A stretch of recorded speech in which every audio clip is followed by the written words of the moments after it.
What is it good for? Absolutely nothing. Boom. Ooh. That's a better intro, isn't it? Yeah. All right, there we go. Of course, Myers' lecture's got to spice it up a little bit, right? Let's go. All right. So anyway, we're starting our World War One unit. So in your guys' guided notes, make sure that you guys are recording this into your guided notes. A couple nicknames for it, as we'll get to throughout the unit. The Great War, which we'll hold on to that for a minute. We'll get into that here in the next slide in terms of why it's called that, and obviously the war to end all wars. Um, obviously World War One kind of speaks for itself in terms of a global war. Obviously, war was present before that, but never really to this scale. Now, I'm not a big date guy, as you guys know, but the dates, ranging from it started in 1914 and will end in 1918, so a 4-year time period. All right, so make sure you fill that in. All right, now, kind of in a nutshell, kind of leading Western forward with the Great War, war to end all wars. This is really the first war that included multiple countries that were involved, along with most of these countries that were involved in the war were from Europe, the Middle East, and Asia, and eventually North America with the United States entering the war later on. But they're all drawn together by a very complex alliance system. Now, last year in Global Issues, you guys should have learned about World War One. Now, obviously, we're talking about from the American perspective. So you have Asian countries, European countries, Middle Eastern countries, and eventually North American countries. So nothing quite to this scale has ever been, seen before at this level. World War One is also viewed as the first modern war where technology really is seen, and really the impact of globalization with the rise in technology. So this is like the first airplanes that are involved in this war. The first tanks, the first gas attacks will also be used in this war as well. No, not the toot kind of gas, but the poison gas. Right, Dylan? You know what I'm talking about. All right. So anyway, this was the first European war that the U.S. fought in. Again, it was started off as a European war, but that alliance system, the very complex nature of it, kind of drew a lot of countries involved with it, as we'll get into. And this was the largest mobilization of resources and troops known to man at this time. Again, when you're talking about millions upon millions upon millions of soldiers with various countries from long distances, you need to mobilize food, clothing, weaponry, ammo, and men to get them to the fronts where the war is taking place. So this was a huge effort, not only in terms of war, but also the sacrifices that people at home had to make. So what are some goals for the unit? I want you guys to really understand the sacrifices that the men and women at home and soldiers sacrificed throughout the war, which is sometimes underappreciated, not always thought of. We always think of the soldiers, but it's also that back at home too, that there's sacrifices that had to be made. What were the causes of the war? And then what impact did the war have in the future in terms of technology, and how did World War One impact the start of World War Two? How wars were fought, and then also the roles of women and minorities as well, that we'll get into, and ultimately what lessons could be learned from this. There are very valuable lessons that we'll get into. All right, so as you guys can see, kind of speaks for itself in terms of the destruction.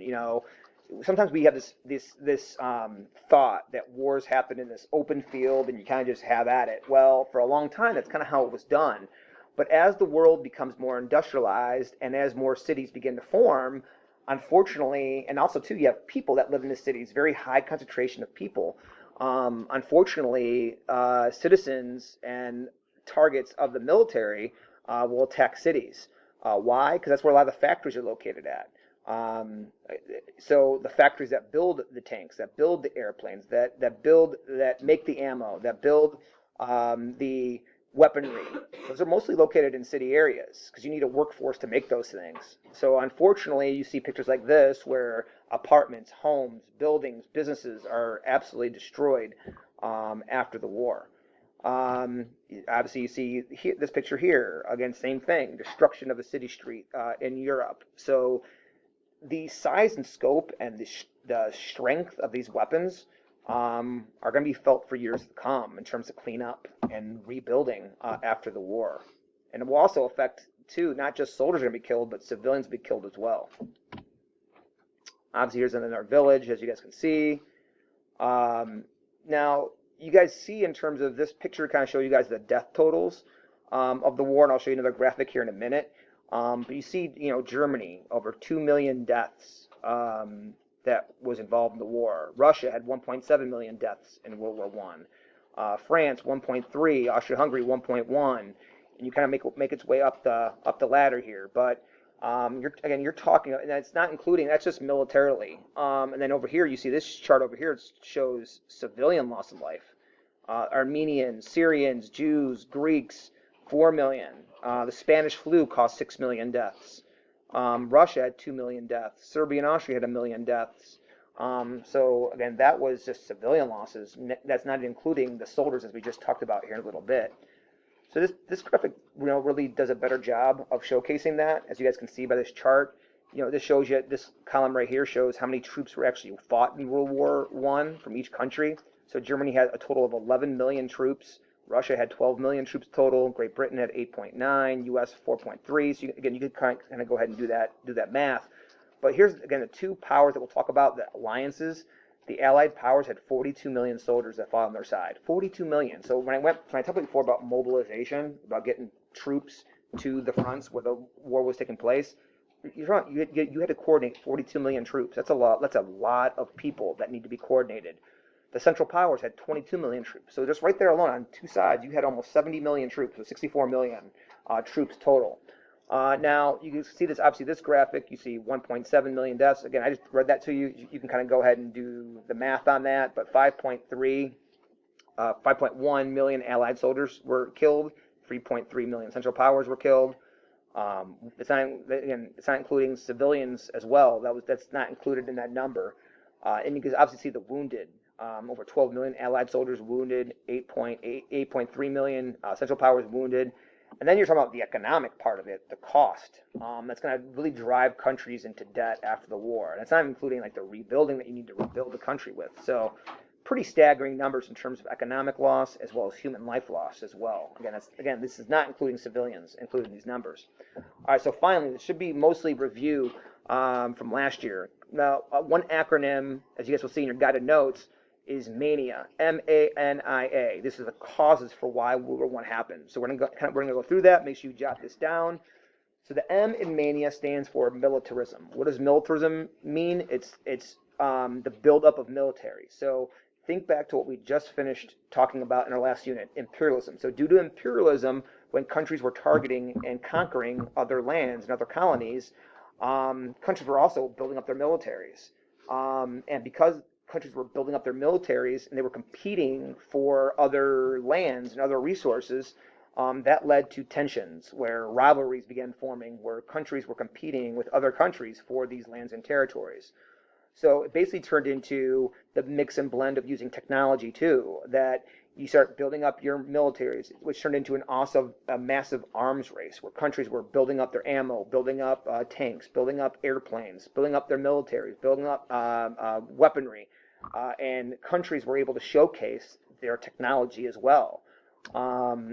So also countries began to glorify their military power. Again, in order to imperialize, you needed to have a strong military. So countries were recruiting people to be a part of their military and to acquire more markets to sell products to. Again, as we just talked about, if you were a country like the United States, imperialism was good because you were going to be American business was going to be booming, so it would keep workers employed. So therefore, you needed this strong military. So countries were keeping a large active military, active duty. So in case in case war were to happen, they would be prepared. So you guys can kind of see this. This was the defense spending amongst these countries. You see Germany, 73% of their budget was used for military in the 1900s. Because why? Because imperialism. Russia, 39%.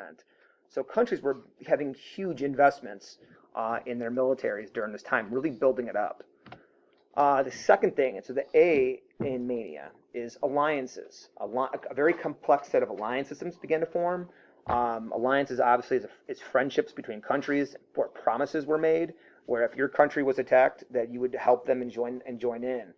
So as I mentioned before, rivalries formed during this time period of imperialism, where Germany and Great Britain were the biggest rivals during this time period because um, basically they were competing for supremacy in Europe.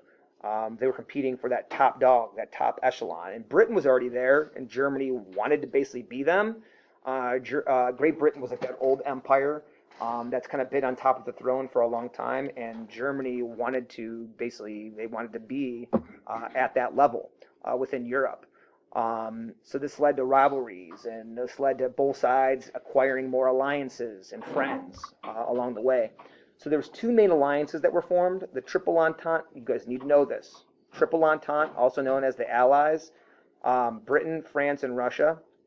Serbia will also be part of that, but there are many countries that are part of this. I'm just giving you guys like the basics. Japan will also be a part of the Allies as well. And on the other side, you have the Triple Alliance, also known as the Central Powers. We have Germany, Austria-Hungary, and Italy will form this alliance.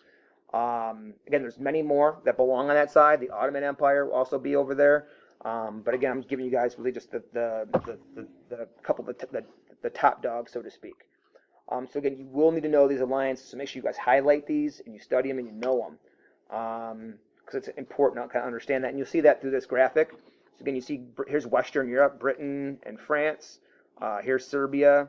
Eventually, Russia will also be is also in this alliance as well. So think of it as a sandwich.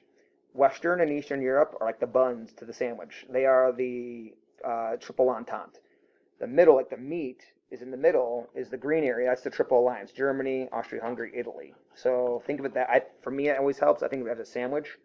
Maybe I just like food too much. I don't know. So the N. So you have M in mania is militarism. A, alliances. N is nationalism. What does nationalism mean? It's pride in your own country. It's basically patriotism on steroids. It's intense patriotism. So there's two kinds of nationalism that forms. One is where rivalries between powers begin with imperialism. So like, we hate this country because you're our arch nemesis. We're competing against you for resources. And there's other types of imperialism where smaller groups who are being controlled by a bigger group wants their freedom. So keep that in mind when you guys watch an Ed puzzle. You have a group of Serbians that want independence from Austria-Hungary. They want to create a Serbia of their own to bring all Serbs together. So keep that in mind. So competition and rivalries will develop that will lead to these rivalries. The I in mania is imperialism. I'm going to fly through this because we already covered this, but all major countries around the world want to start or expand their empires. So this causes conflict and rivalries. Because why? The Industrial Revolution. Countries are scrambling to acquire more assets, more resources, and more markets to sell their products to, because factories are mass producing. So they need somewhere to sell this mass production of stuff. And they need more natural resources to fuel that. So you can pause it if you guys need me to, if you're writing this down, you can pause it if you need to. And then finally, the assassination, the A in mania, the last A is assassination. So June 28th, 1914, Prince Franz Ferdinand, he's the heir to the throne for the Austria-Hungarian Empire. He'll be the future king. Him and his wife were assassinated in Sarajevo, Bosnia. The person that did it was a Serbian nationalist, so against nationalism. You see, there was, again, a small group of people, Serbian nationalists, that wanted to unite all Serbians. A guy named Gavrilo Princip, he was a member of the Black Hand group, Black Hand gang. This was a Serbian nationalist group that planned this assassination. Their thought was, if you kill the heir to the throne, hopefully this will inspire other Serbians to declare war, and eventually will gain their independence. But eventually, this ended up causing a world war. Your Ed puzzle will be on this, so I'm going to skip it. You guys can pause it if you need to. So ultimately this. Cause for World War I, it was glory. All countries were ready for war, and it was just very stupid. They didn't realize, the modern day of war this is going to cause. Like the weapons are stronger, and the mass devastation is going to be crazy. So at the beginning part of war, people were rushing to war. They were having parades in the streets. At the end of the war, it was pure devastation. So France, just like Germany, Britain and Germany had their own rival going on, and the U.S. was neutral. And then finally, here's the here's the results. Austria-Hungary declares war on Serbia, and you guys can go ahead and see this. So anyway, you have an Ed puzzle. Adios.